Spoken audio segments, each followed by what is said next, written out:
ഇനി ഇത് തീർക്കാനാ ഒരു പാടുമില്ല.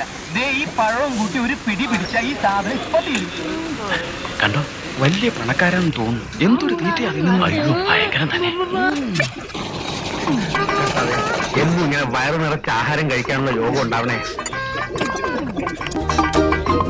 ആക്രാന്തം കാണിക്കാതെ ഇത് ആരും എടുത്തോണ്ട് പോകുന്നില്ല. ഒന്ന് പതുക്കത്തില്ല.